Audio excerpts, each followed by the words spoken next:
Salut les alphas, bienvenue dans ce nouvel épisode de la muscu pour les geeks. Pour rappel, on a vu que la force c'était spécifique à un mouvement. Si je suis fort au développé couché, je ne suis pas forcément fort au squat, donc c'est pas un individu qui est fort, tu es fort sur un mouvement. Ensuite, il y a 5 facteurs qui influencent la force: la longueur des segments, l'insertion des tendons, ça c'est de la génétique, on ne peut pas les changer, la technique, le système nerveux et la masse musculaire. Aujourd'hui, on va voir le système nerveux. Ce qui se passe, c'est qu'on a plusieurs types de nerfs qui viennent activer nos muscles, parce que notre muscle il se contracte parce que notre nerf lui dit de se contracter. Mais en gros, on a quand même un peu des limites, c'est-à-dire que nos muscles, visiblement, ils sont capables d'exercer des forces qui sont parfois capables de casser nos os.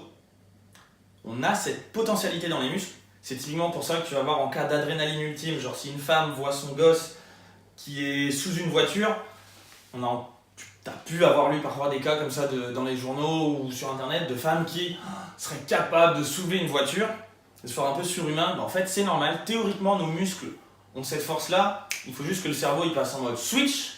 Je m'en fous, ok, l'os il va peut-être péter, mais là il se passe un truc bien plus important, c'est qu'il y a ton gosse qui est en train de se faire écraser, tu vois. Donc là, on a quand même des mécanismes. Le cerveau se protège lui-même pour protéger notre corps, mais à certains moments, tu peux le développer. En fait, tout ce que ça veut dire, c'est évidemment, on ne cherche pas non plus à tirer assez fort au point de se casser le muscle, de se casser l'os. Mais en fait, ce qui va se passer, c'est que si tu t'entraînes avec différentes charges, différents volumes de travail, de différentes façons, tu vas pouvoir apprendre à ton cerveau à recruter plusieurs types de muscles en lui montrant que c'est ok, que tu ne te blesses pas. Donc c'est lié aussi à la technique. Parce que si tu commences à te blesser, ton corps il fait hop. Par exemple, si tu te fais un mal de dos en faisant un mauvais deadlift, ton corps va dire oh stop, il va tout bloquer et après derrière tu n'arriveras plus à recruter bien tous tes muscles. D'où l'importance de travailler extrêmement bien pour que ton corps se dise dans sa tête, enfin que ta tête dise à ton corps en fait c'est ok, vas-y, continue à mettre du poids, c'est bon, tu fais tout ça bien, on n'est pas en danger.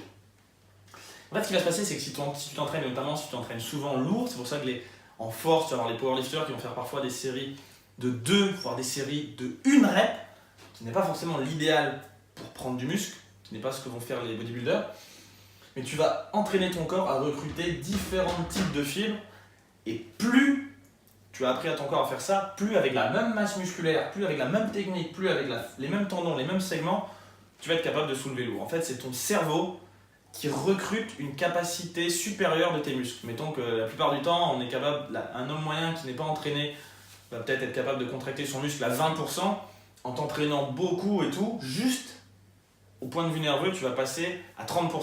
Donc tu as pris 50% de force sans prendre de muscle, sans améliorer ta technique, sans quoi que ce soit, mais juste parce que ton cerveau dit à ton corps, à ton muscle, ok, c'est ok, contracte-toi plus fort, j'ai appris que tu m'as montré que ça passait.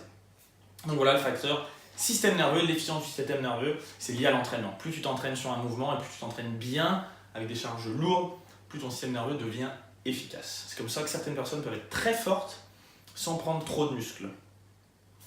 Des bisous les alphas.